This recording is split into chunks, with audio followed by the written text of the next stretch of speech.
प्रिय विद्यार्थियों, मैं दिग्विजय सहआचार्य प्राणिशास्त्र विभाग आज के अपने विषय के व्याख्यान में हम अपने इनवर्टिब्रेट्स के बारे में चर्चा करेंगे। अकशेरुकी जंतु। पिछले व्याख्यान में मैंने प्रसिद्ध जीव वैज्ञानिक ई.ओ. विल्सन का जिक्र किया था, जिन्होंने इन अकशेरुकियों के महत्व को दर्शाते हुए ये कहा था, ये छोटे पदार्थ जिनसे संसार चलता है के रूप में इनको बताया था। यह इसलिए क्योंकि इनकी बहुत अधिक संख्या तथा प्रकार बड़े जीवों तथा संपूर्ण पारिस्थितिकी तंत्र को प्रभावित करती है। ये विभिन्न प्रकार के जीव जैसे तितलियां, भौरे, मधुमक्खियां, घोंघे, लॉबस्टर तथा तारामीन आदि मूल रूपेण एक स्वस्थ वातावरण का निर्माण करती है। ये समुद्र की अत्यंत सुंदर प्रवाल भित्तियों, जिन्हें हम कोरल रीफ्स के नाम से जानते हैं, बनाने के साथ साथ अन्य प्राणियों का भोजन भी बन जाते हैं।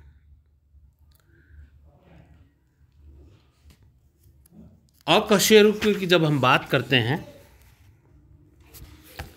तो समस्त जीव जगत में लगभग मात्र 4% जंतुओं के शरीर में रीढ़ की हड्डी या कशेरुदंड होता है, और ऐसे प्राणियों को कशेरुकी वर्टिब्रेट्स कहते हैं।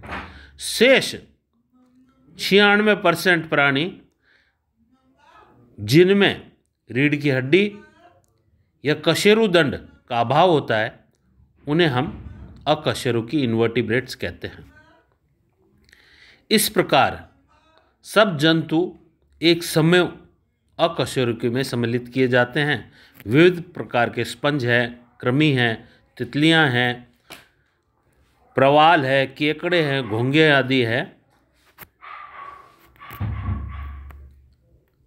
किसी भी विशिष्ट संरचना के समान नहीं होते हुए भी ये सब अकशेरुकी समूह में सम्मिलित होते हैं।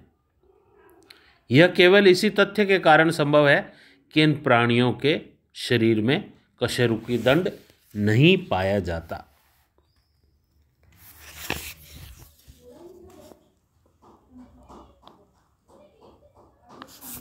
वर्तमान में कशेरुकी जंतुओं के लगभग 34 संघ हैं। प्रत्येक संघ के सदस्य के बाह्य लक्षण भिन्न हो सकते हैं, किंतु उनके आंतरिक संरचनाओं की दृष्टि से एक ही मूल योजना पर आधारित होते हैं। एक ही संघ के सदस्य में परस्पर संबंधों का एक अन्य महत्वपूर्ण लक्षण क्रियात्मकता है। एक समूह के सब जंतु एक समान क्रियात्मक संगठन के साथ दक्ष यंत्रों के भांति कार्य करते हैं। एक अन्य महत्वपूर्ण लक्षण है संघ के सभी सदस्यों का एक समान पूर्वज परंपरा, जो उन्हें एक सूत्र में बांधती है।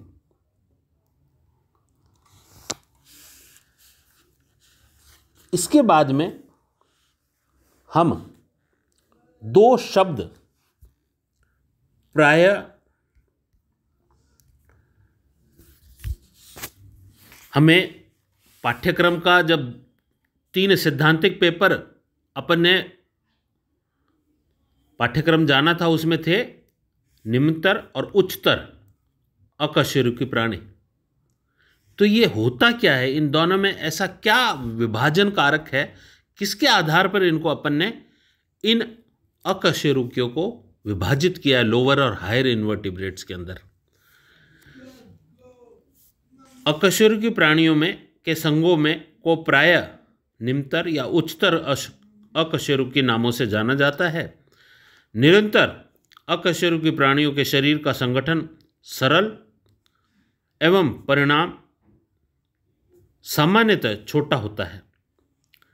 ऐसा विश्वास किया जाता है कि ये संघ विकास की मुख्य रेखा में प्राणी जगत के जाति वंश वृक्ष के आधार के निकट से उत्पन्न होते हैं।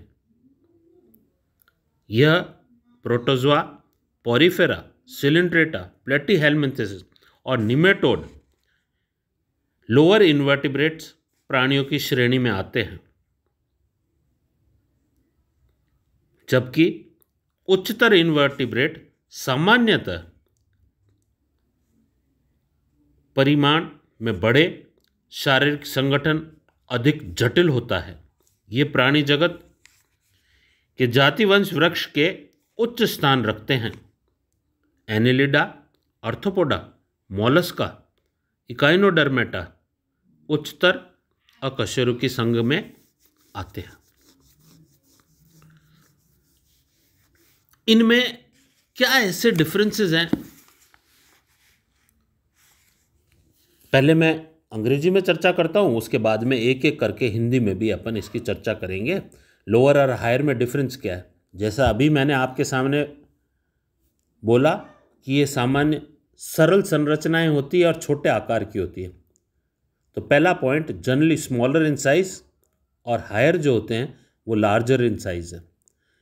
दूसरा, इनकी शारीरिक संरचना सरल होती है, जबकि हायर इन्वर्टिब्रेट्स की शारीरिक संरचना कॉम्प्लेक्स होती है। फिर सममिति, सिमेट्री, यह रेडियल है, बाइरेडियल है या किसी भी प्रकार की सममिति नहीं पाई जाती, जिसे एसिमेट्रिकल कहते हैं, वो होती है। इधर हायर इन्वर्टिब्रेट्स में सभी द्विपार्श्वीय यानी बाइलेटरल सिमेट्री पाई जाती है।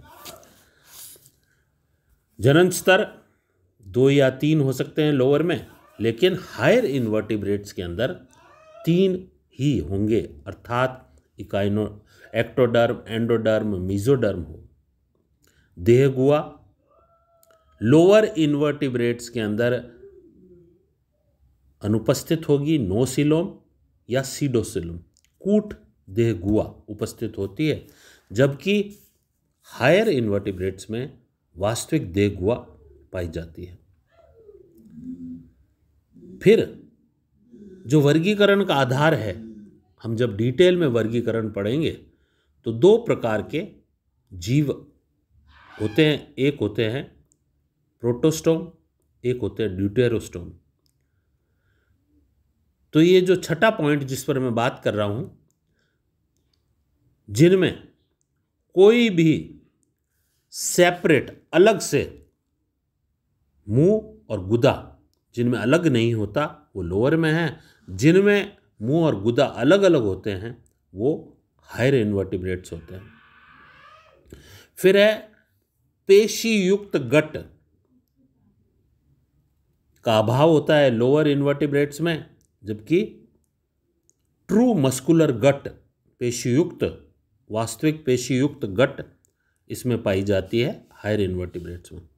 फिर है ब्लड वैस्कुलर सिस्टम विकसित नहीं होता, जबकि हायर इन्वर्टिब्रेट्स के अंदर a well developed blood vascular system is found.